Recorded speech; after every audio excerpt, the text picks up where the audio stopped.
Hi welcome back to our channel fscookeryvlogs. ഇന്നത്തെ നമ്മുടെ recipe ഇപ്പോഴത്തെ ലേറ്റസ്റ്റ് മൂവിയായിട്ടുള്ള ലളിതം സുന്ദരം എന്ന സിനിമയിൽ അഞ്ചു ചേച്ചി ഉണ്ടാക്കുന്ന അതേ മട്ടൻ കറിയാണ് കേട്ടോ നമ്മളിന്ന് ഉണ്ടാക്കുന്നത്. അതേ റെസിപ്പിയാണ് കേട്ടോ ഞാൻ ഫോളോ ചെയ്തിരിക്കുന്നത്. അതിനായിട്ട് കുറച്ച് തേങ്ങ എടുത്തിട്ടുണ്ട്, കുറച്ച് ജീരകം എടുത്തിട്ടുണ്ട്, കറുവാപ്പട്ട എടുത്തിട്ടുണ്ട്, പിന്നെ ഇതുപോലത്തെ കശകസും എടുത്തിട്ടുണ്ട്. ഇത് കുറച്ച് നേരം വെള്ളത്തിലിട്ട് ഞാൻ വെച്ചിട്ടുണ്ട്. അത് നന്നായിട്ടൊന്ന് കുതിർന്ന് വരണം, അതിന് വേണ്ടിയിട്ടാണ് അങ്ങനെ വെച്ചിരിക്കുന്നത്.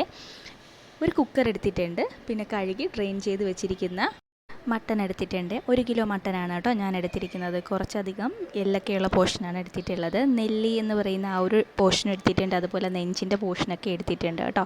അതാണ് ഈ കറിക്ക് ഏറ്റവും നല്ലത്.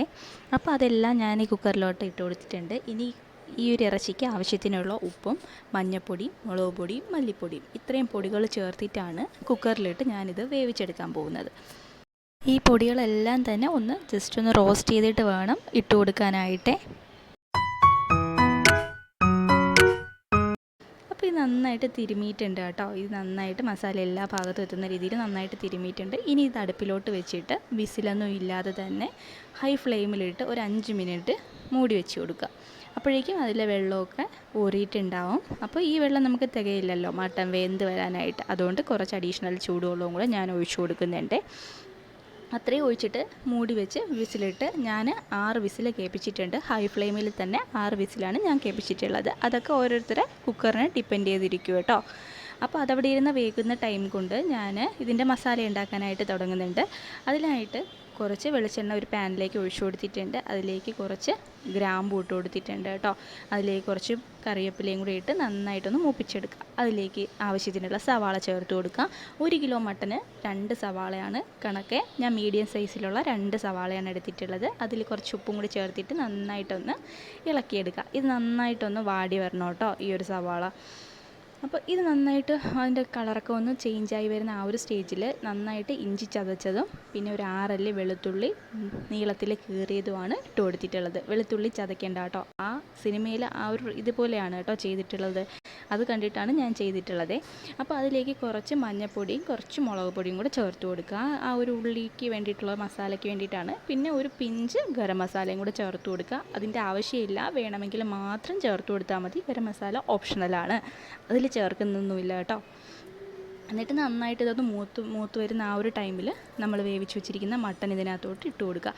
പിന്നെ ഒരു കാര്യം പറയട്ടെ, ഞാൻ ഇതിനകത്ത് ചേർത്ത മല്ലിപ്പൊടി, മുളക് പൊടി, മഞ്ഞൾപ്പൊടി ഇതെല്ലാം ഞാനൊന്ന് റോസ്റ്റ് ചെയ്തിട്ടാണ് കേട്ടോ ഇട്ട് കൊടുത്തിട്ടുള്ളത്.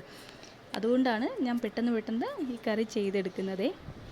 റോസ്റ്റ് ചെയ്യാതെ ചെയ്യുമ്പോൾ ഇതിന് കളറൊന്നും അത്രയ്ക്ക് ഉണ്ടാവില്ല. അതുകൊണ്ട് റോസ്റ്റ് ചെയ്തിട്ട് വേണം മാക്സിമം എല്ലാവരും ചെയ്തെടുക്കാനായിട്ട്. ഒരു മിക്സിയുടെ ജാർ എടുക്കുക, അതിലേക്ക് തേങ്ങ ഇട്ട് കൊടുക്കുക, കുറച്ച് ജീരകവും കറുവാപ്പട്ടയും നമ്മൾ നേരത്തെ കുതിരാൻ വെച്ച കസ്കസ് കൂടി ഇട്ട് കൊടുക്കുക. നന്നായിട്ട് പേസ്റ്റ് രൂപത്തിലൊന്ന് അരച്ചെടുക്കുക. എന്നിട്ട് നന്നായിട്ട് വെന്തുകൊണ്ടിരിക്കുന്ന ഈ ഒരു മട്ട ഒന്ന് ജസ്റ്റ് ഇളക്കി കൊടുക്കുക. അതിനുശേഷം ഈ ഒരു പേസ്റ്റ് അതിനകത്തോട്ട് മുഴുവനായിട്ട് തന്നെ ഒഴിച്ചു കൊടുക്കുക. ഇനി മുഴുവനായിട്ടും അരപ്പ് ഇതിനകത്തോട്ട് ഇട്ട് കൊടുത്തതിന് ശേഷം ആ മിക്സി ജാറിൽ തന്നെ കുറച്ച് വെള്ളവും കൂടി ചേർത്ത് കലക്കി ഇതിനകത്തോട്ട് ഒഴിച്ചു കൊടുക്കുക. എന്നിട്ട് നന്നായിട്ടൊന്ന് മിക്സ് ചെയ്ത് കൊടുക്കുക. ഹൈ ഫ്ലെയിമിൽ വെച്ചിട്ടാണ് കേട്ടോ ഞാനിതെല്ലാം ചെയ്തെടുക്കുന്നത്. എന്നിട്ട് ഇതുപോലെ നന്നായിട്ട് തന്നെ തിളപ്പിച്ചെടുക്കണേ.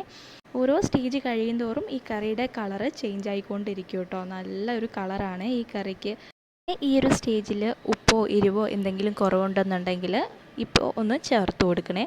റോസ്റ്റ് ചെയ്ത കുരുമുളകോ അല്ലെങ്കിൽ റോസ്റ്റ് ചെയ്ത മുളക് പൊടിയോ തന്നെ ചേർത്ത് കൊടുക്കാൻ ശ്രദ്ധിക്കണം. ഇല്ലെങ്കിൽ കറിയിൽ പച്ച കുത്തുണ്ടാവുമേ. അപ്പോൾ അതൊന്ന് ശ്രദ്ധിച്ചേക്കുക. ഇനി ആവശ്യത്തിന് മല്ലിയിലയും കൂടെ തൂകിയിട്ട് നമുക്കിത് ഗാർണിഷ് ചെയ്യാം. ഇത് നെച്ചോറിനൊക്കെ പറ്റിയൊരു കോമ്പിനേഷനാണ്. അതുപോലെ എല്ലാ ബ്രേക്ക്ഫാസ്റ്റ് റെസിപ്പിക്കും പറ്റിയൊരു കോമ്പിനേഷനാണ്. പിന്നെ നമ്മുടെ വീഡിയോസൊക്കെ ആദ്യമായിട്ടാണ് കാണുന്നുണ്ടെങ്കിൽ, സബ്സ്ക്രൈബ് ചെയ്യാത്തവരുണ്ടെങ്കിൽ പ്ലീസ് ഒന്ന് സബ്സ്ക്രൈബ് ചെയ്ത് സപ്പോർട്ട് ചെയ്യണേ.